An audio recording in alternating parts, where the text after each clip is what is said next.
Our next property is going to resemble our previous property, but what we have now is a fraction. I know how much we love fractions, but still look at it. The fact that it's in parentheses means that base is that fraction. So when I raise it to that third power, just like anything else, times itself 3 times. X over y times x over y times x over y. Question comes up, well, how do I multiply fractions?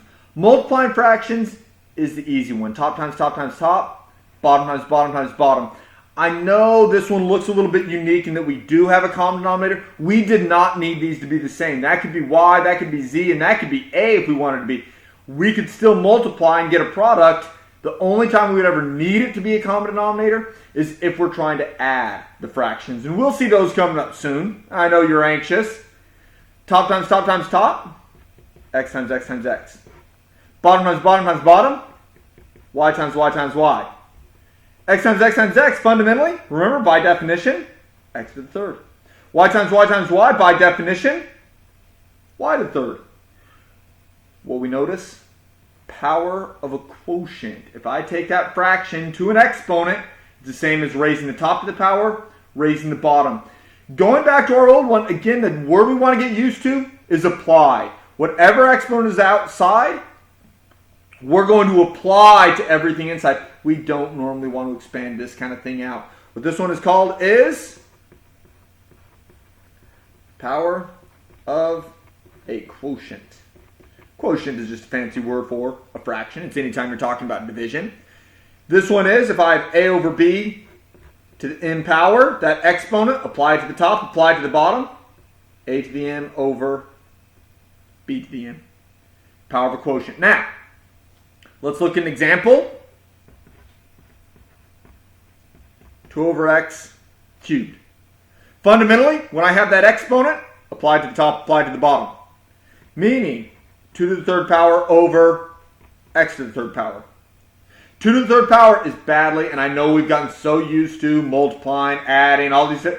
Remember that when you have a power, as bad as we want to say 6 right now, fight that habit. 2 to the third power means 2 times 2 times 2, meaning 2 times 2 is 4, times another 2, 8 over x cubed.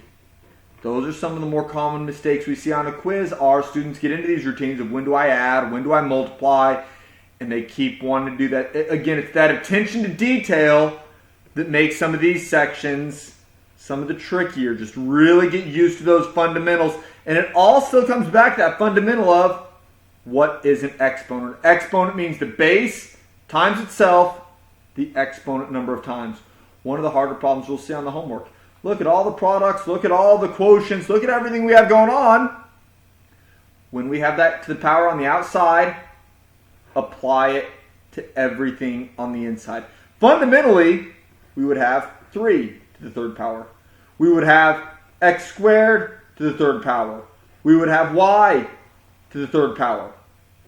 What we do is, whether it's a product, whether it's a quotient, again, those last two properties that we talk about, they're almost one and the same. In fact, we can even talk about quotients and products that are just multiples of each other's reciprocal. We can talk about how that is the same operation, but fundamentally, just stay with it. Take that exponent and apply it to everything in the base. 3 to the third power, as bad as we want to say 9, remember it means 3 times 3 is 9, but we need 3 of them times another 3. 27 will be my coefficient. Well, look here. Power of a power. We have one base to a power and another power.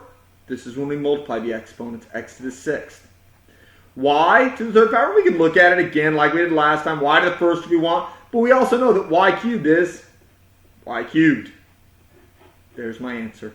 The more we see, the more we get used to these properties, the easier it will be to remember which property do I use at which time.